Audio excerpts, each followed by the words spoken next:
Mag-unbox tayo ngayon ng YSLY Iced Cologne. So, 100 ml din tong bote na to. EDT intense yung nakalagay na oil concentration. Pero ni-research ko, ginugel ko, EDT lang din naman ang ibig sabihin nun.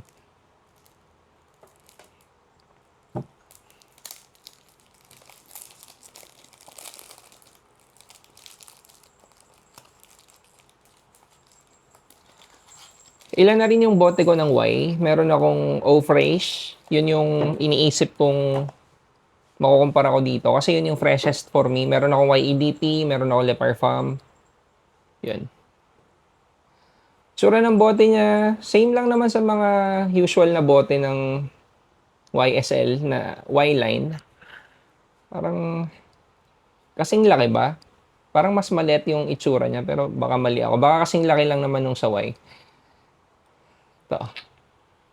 Oh, mas maliit siya ng konti. Ito yung YO Fresh. Mas matangkad ng konti yung YO Fresh. Niready ko na kasi gusto ko ikumpara yung amoy nila.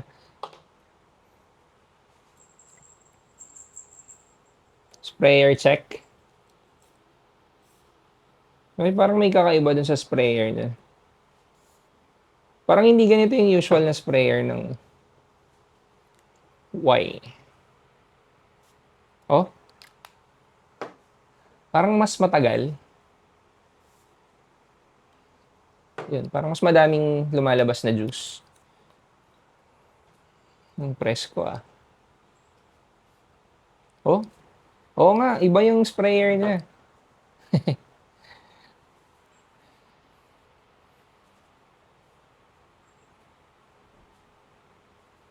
Comparable pa rin naman sa YEDP.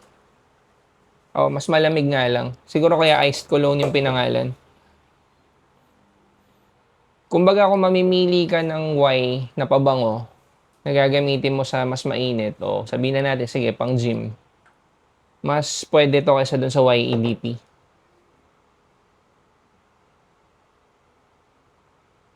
Okay. Ito yung gusto ko ikumpara eh.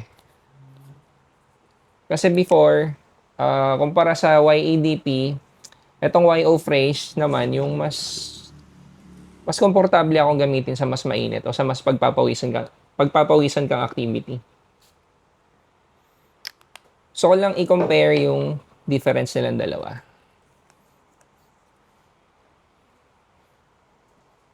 Mas citrus lang yung YO Fresh.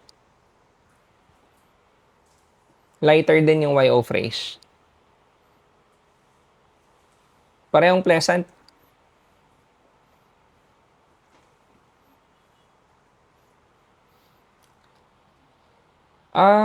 Initial impression ko dito sa iced cologne, mas malamig siya sa pang-amoy.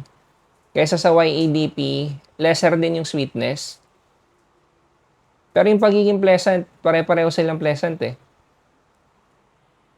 Parang better lang to gamitin sa mas mainit kaysa sa YEDP. Kumbaga mas casual to kaysa sa YEDP. Performance, hindi ako sigurado, pero ngayon, yung initial spray niya okay naman. Hindi kasing light ng YO Fresh. Subukan kong gamitin ni full wear, pero yun. Ito yung alam kong bagong release ng YSL. Testing ko, tapos siguro gawa ko na lang na another video o baka i-post ko sa FB yung tungkol sa performance.